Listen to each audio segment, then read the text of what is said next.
다윗은 사울 왕을 피해서 지금 블레셋에 망명해 있습니다. 블레셋의 한 방백인 아기스 밑에 피난처를 구하고 있는데,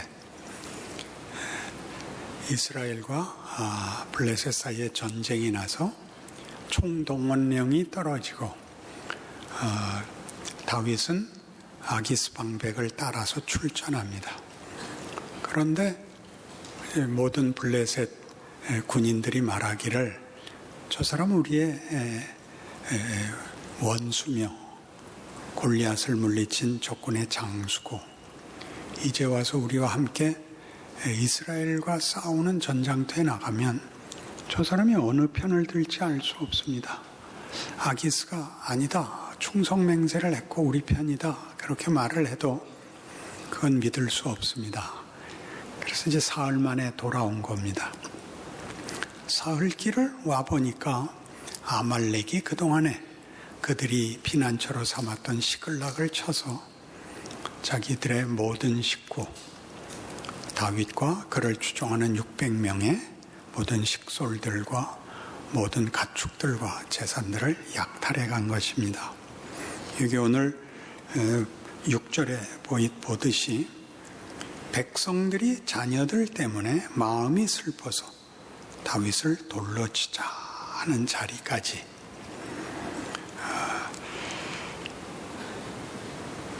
다윗이 너무 다급해서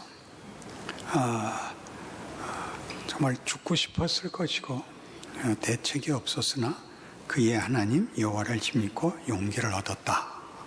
그리고 그 뒤에 구절들을 보면 따라잡아서 자기들이 뺏겼던 식솔들을 다 구하고 재산도 구하고, 그리고 그 아말렉이 다른 데서 쳐서 가지고 왔던 전리품까지 다 빼앗아서 돌아와 그 전리품을 나누고, 또 자기가 속해 있는 유다 지파의 모든 지방들에게도 선물로 보낼 만큼 넉넉히 이 승리를 가지게 됩니다. 지금의 실패와 절망을 반전시키는, 만회하고 더 가지고 하는 일들을 기록하고 있습니다. 우리는 이미 28장을 볼 때 사울이 그가 만난 현실적 절망, 블레셋의 침공 아래 대책이 없는 왕으로서, 한 나라의 책임자로서 대책이 없는 현실에 절망하여 그것을 해결하기 위하여 과거로 돌아갈 수밖에 없었던 장면을 보았습니다. 죽은 사무엘을 만나죠. 오늘의 절망은 어제의 실패의 그 원인이 있다라고 생각하기 때문입니다. 그리고 오늘이 절망스러운 만큼 그에겐 내일이 없습니다. 그래서 최후의 발버둥을 과거로 돌아가서 사무엘을 부를 수밖에 없었다면, 다윗은 오늘의 실패에서 하나님을 힘입어 미래로 나갑니다. 하나님께 여쭙지요. 제가 따라가면 저들을 따라잡을 수 있습니까? 그럴 수 있다. 네 빼앗긴 것들을 다 회복할 수 있다. 이길 수 있습니까? 이길 수 있다. 이렇게 하나님께서 그의 용기를 북돋고 또 약속하고 또 실제로 그 결과를 얻습니다. 우리는 쉽게 사울은 왜 그러지 못했는가? 사울은 왜 실패했는가? 다윗이 가진 이 믿음 혹은 이 용기, 또 여호와께 구하는 그 일이 다윗에겐 일어나고 사울에겐 왜 일어나지 않았나? 이렇게 반문하게 됩니다. 그러나 기억해야 할 것은, 우리 사무엘서를 하면서 처음에 전제로 읽는 관점, 이해하는 방법에 대한 설명에서 드러났듯이 이 문제는 이런 대조입니다. 하나는 믿음을 가졌고 하나는 믿음을 가지지 않았다, 이렇게 간단한 얘기가 아니라 인간이 자기의 최선을 다 기울여서 얻을 수 있는 게 절망밖에 없는 한 인간과 하나님이 도우심으로써 절망할 수밖에 없는 데서 내일과 운명이 바뀌고 그의 인생을 승리케 된 다윗과를 비교하고 있습니다. 두 사람의 차이가 아니라 하나님이 외면한 사람과 하나님이 만나준 사람과의 차이, 하나님이 있는 자와 하나님이 없는 자의 차이를 대조하고 있는 것입니다. 우리는 그럼 누구인가 이렇게 자주 물어옵니다. 나는 하나님이 외면한 사람입니까? 나는 하나님이 만나준 사람입니까? 그렇게 물어보면 만나준 사람이다. 그게 답입니다. 그러나 그 얘기를 이렇게 성경이 얘기하는 컨텍스트를 다 연결해서 그것이 가졌던 역사성을 확인하지 않으면 이것은 모호한 주문같이, 모호한 어떤 개념같이만 남게 되면 여러분들이 이런 절망에 빠졌을 때 성경이 요구하는 하나님이 주시는 위로와 권면과 돌아섬이 실제화되지가 않습니다. 여기에 구약 성경의 가치와 신약 성경에서의 그 해결이 손을 잡아 우리의 현실을 구하는 힘이 생기게 되는 것입니다. 사울에게서 일어나는 모든 실패는 우리에게서도 늘 일어나는 실패요. 다윗에게서 일어나는 승리, 은혜의 승리는 예수 안에서 우리의 것인 모든 신자들의 현실입니다. 그 둘을 묶는 성경의 설명을 따라가 보십시다. 마태복음 16장입니다.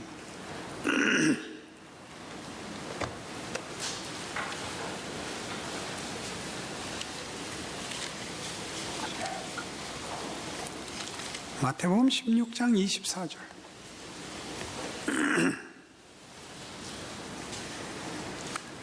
이에 예수께서 제자들에게 이르시되 누구든지 나를 따라오려거든 자기를 부인하고 자기 십자가를 지고 나를 따를 것이니라. 제자도로 알려진 유명한 예수님의 부르심입니다. 아무든지 나를 따라오려거든 자기를 부인하고 자기 십자가를 지고입니다. 이 부분이 많이들 오해돼서 자기를 부인하고 자기 십자가를 지는 것이 지극함, 헌신, 어떤 최선의 그 의지, 열심 같은 것들로 이해되곤 해서 우리는 이 구절을 우리에게 적용하려면 죽음까지도 불사하는 각오, 주를 따르기 위한 모든 잘못들에 대한 해결이라는 것으로 이 구절들을 이해합니다. 그러니까 주를 따르려거든 한 점의 부끄러움도 없는, 주를 위해서 모든 것을 버리고 헌신한 신실하고 부끄러울 것 없는 정성으로 주를 만나기 위해서 해야 되는 일이 나의 흠과 자책과 절망들을 씻어내는 것이 우선하는 회개에 집중이 됩니다.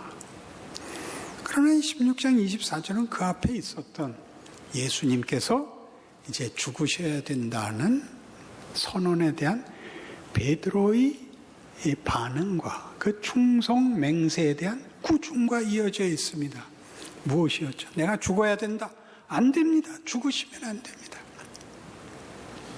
다른 사람 모두가 주를 버릴지라도 나는 주를 버리지 않겠습니다. 이럴 수 없습니다. 그래서 뭐라고 꾸중을 당했죠? 사탄아였습니다. 사탄아 물러가라. 너는 나를 넘어지게 하는 자로다.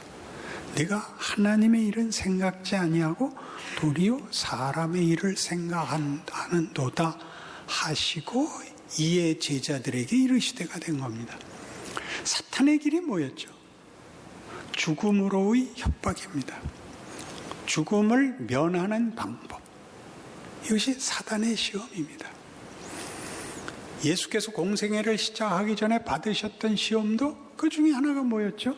내게 절하면입니다. 죽음을 모면하는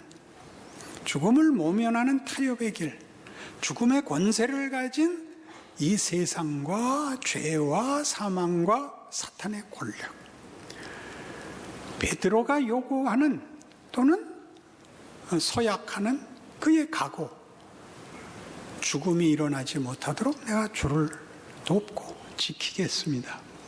죽는 길이 하나님의 길이다. 너는 사탄이다. 이렇게 된 겁니다. 예수의 죽으심은 무엇일까요? 사단의 시험으로 꾸중받은 베드로의 고백은 무엇이었을까요? 우리는 요한복음 21장에서 이 문제 해결을 봅니다. 이 문제 해결이 가지는 성경이 말하는 베드로의 고백이 가지는 사탄이라는 지적과 예수님께서 져야 되는 십자가가 어떻게 연결되는 것인지 요한복음 21장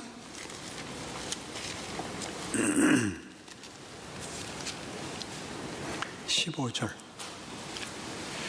그들이 조반 먹은 후에 예수께서 시몬 베드로에게 이르시되 요한의 아들 시몬아 네가 이 사람들보다 나를 더 사랑하느냐 하시니 이르되 주님 그러하나이다. 내가 주님을 사랑하는 줄 주님께서 아시나이다. 이르시되 내 어린 양을 먹이라 하시고 또 두 번째 이르시되 요한의 아들 시몬아 네가 나를 사랑하느냐 하시니 이르되 주님 그러하나이다. 내가 주님을 사랑하는 줄 주님께서 아시나이다. 이르시되 내 양을 치라 하시고 세 번째 이르시되 요한의 아들 시몬아 네가 나를 사랑하느냐 하시니 주께서 세 번째 네가 나를 사랑하느냐 하심으로 베드로가 근심하여 이르되 주님 모든 것을 아시오매 내가 주님을 사랑하는 줄 주님께서 아시나이다. 예수께서 이르시되 내 양을 먹이라. 이렇게 됩니다. 부활하신 주께서 베드로에게 나타나셔서 세 번 묻습니다. 네가 나를 사랑하느냐? 내가 이 모든 사람들보다 나를 더욱 사랑하느냐? 무슨 경우를 말하자면 이어서 이 질문이 나온 거죠. 내가 모든 사람이 주를 버릴지라도 였거든요. 내가 나만은 주를 부인하지 않겠습니다. 주를 따르겠습니다. 묻죠. 이 사람들보다 네가 나를 더 사랑하느냐? 그렇습니다. 그 빼고 묻습니다. 요한의 아들 시몬아 네가 나를 사랑하냐? 사랑합니다. 세 번 묻습니다. 요한의 아들 시몬아 네가 정말 날 사랑하느냐? 내가 주를 사랑하는 줄 주께서 아십니다. 내가 주를 사랑하는 줄 주께서 아십니다는 세 번 다 반복적으로 일어납니다. 주께서 아십니다. 그 주께서 아시는 베드로의 사랑은 그가 주의 죽으심의 현장까지 쫓아갔다가 부인한 것입니다. 그의 사랑은 목숨을 건 사랑이었으나 자기가 목숨을 걸고 사랑하는 이를 지키기 위한 사랑이었는데 그가 죽음의 자리를 자초하여 기꺼이 따라 들어가 죽으십니다. 베드로는 더 이상 사랑할 수가 없습니다. 그의 사랑은 예수를 지키기 위한 것이었는데 그는 죽음의 자리에 갔습니다. 그는 따라갈 수 없었죠. 그는 돌아섰습니다. 부활하신 주께서 다시 나타나 묻습니다. 네가 나를 사랑하느냐? 내가 주를 사랑하는 줄 주께서 아십니다. 나는 그 이상 따라갈 방법이 없습니다. 정말 네가 나를 사랑하냐? 내가 주를 사랑하는 줄 주께서 아십니다. 내 부인, 내 절망을 주께서 아십니다. 네가 정말 나를 사랑하느냐? 근심하죠. 또 어떻게 또 뒤집어지나? 세 번이나 주께서 물으심으로 베드로가 근심하여 고백하기를 동일한 고백을 합니다. 죽음의 자리까지 따라갔으나 거기가 끝이었습니다. 거기까지 내가 쫓아갔습니다. 내 양을 먹이라. 내 양을 치라. 내 양을 먹이라. 그 더 이상 따라갈 수 없는, 따라가야 그만인 사망의 뒤편에서 손이 나와 베드로를 사망을 넘겨 잡아 당기는 자리입니다. 네 사랑이, 죽음 앞에서 그만이었던 네 사랑이 내 부활로 그 사랑이 죽음을 극복하고 영원한 사랑이 된다. 이게 21장에 부활하신 예수님께서 베드로에게 해주신 그의 사랑의 진실이 됩니다. 진정한 승리와 반전을 이룬 부활이 됩니다. 그러니 우리가 다윗에게서 보는 하나님의 은혜, 어떻게 다윗은 그의 하나님 여호와를 힘입어 이길 수 있었느냐라고 얘기할 때 그건 은혜의 승리입니다. 주께서 죽음을 뚫고 들어와 우리를 끌어내시기 때문에 그는 오늘의 절망을 이길 수 있고 오늘이 끝인 인생을 넘어 내일로 넘어갈 수 있는 것입니다. 베드로에게서 본 바와 같이 우리가 할 일이 뭐죠?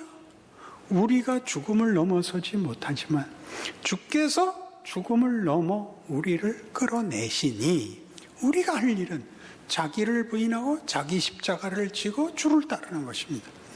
이때 자기 부인과 자기 십자가는 우리의 한계, 우리의 절망입니다.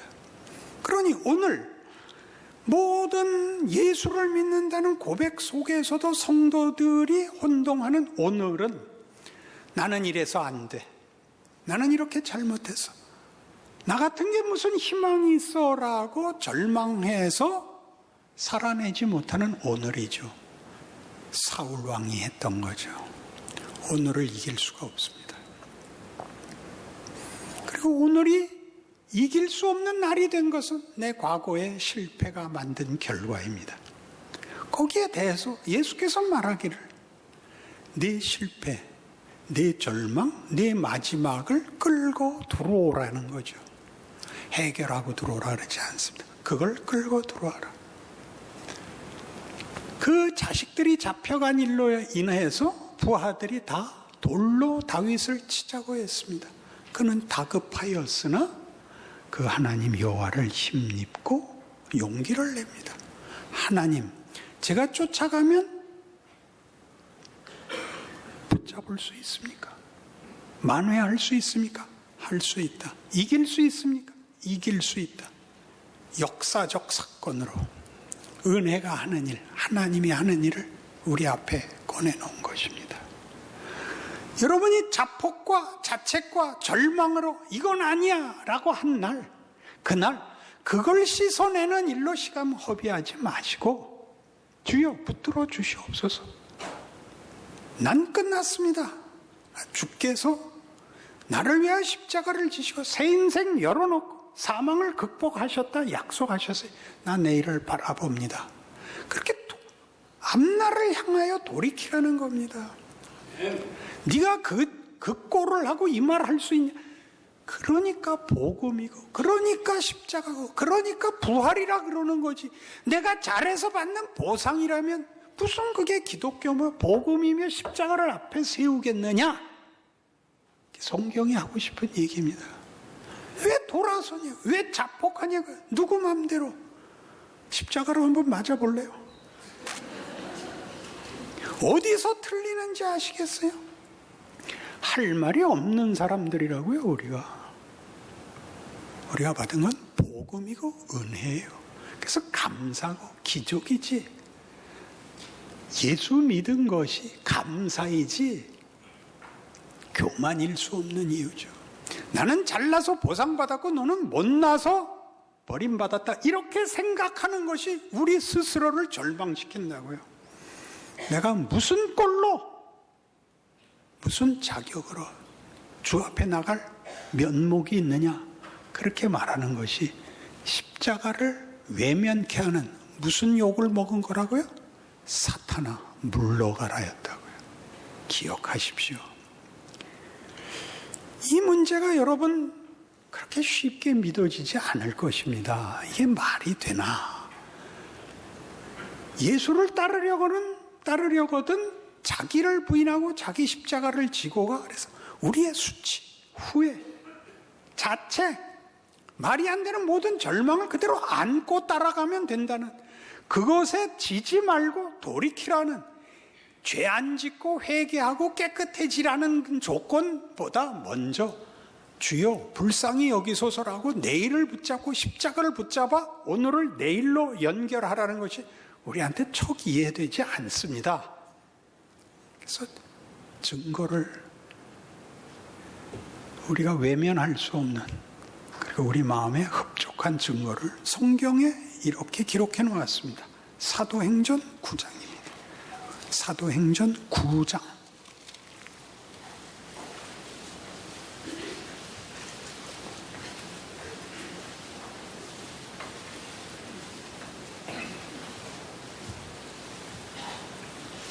사울이 주의 제자들에 대하여 여전히 위협과 살기가 등등하여 대제사장에게 가서 다메섹 여러 회당에 가져갈 공문을 청하니 이는 만일 그 도를 따르는 사람을 만나면 남녀를 막론하고 결박하여 예루살렘으로 잡아오려 함이라. 사울이 길을 가다가 다메섹에 가까이 이르더니 호련히 하늘로부터 빛이 그를 둘러 비추는지라. 땅에 엎드러져 들으며 소리에서 이르시되 사울아 사울아 네가 어찌 나를 박해하느냐 하시거늘 대답하되 주여 누구시니까 이르시되 나는 네가 박해하는 예수라. 너는 일어나 시내로 들어가라. 네가 행할 것을 네게 이를 자가 있느니라. 10절.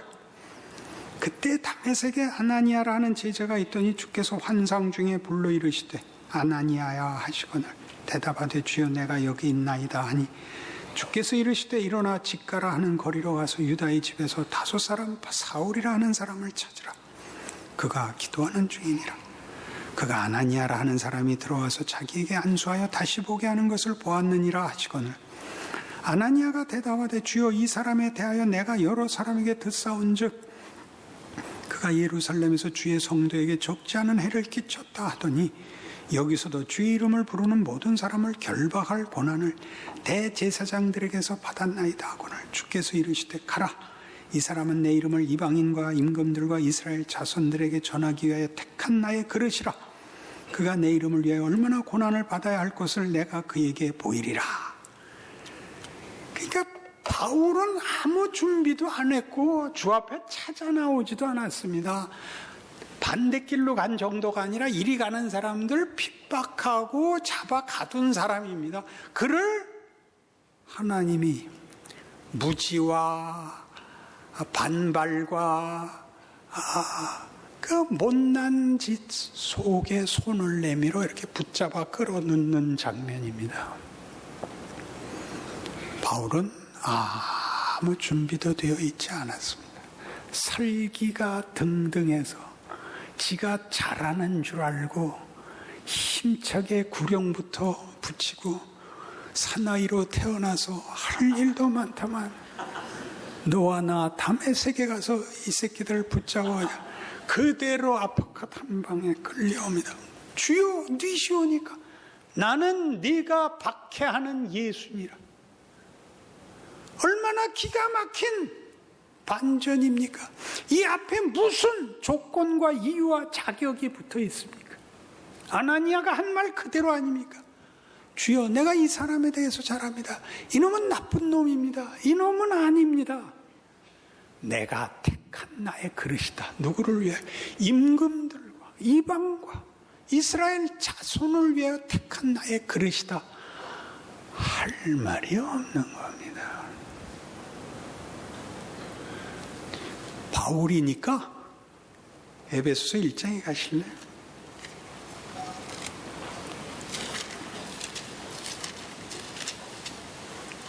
에베소서 1장 3절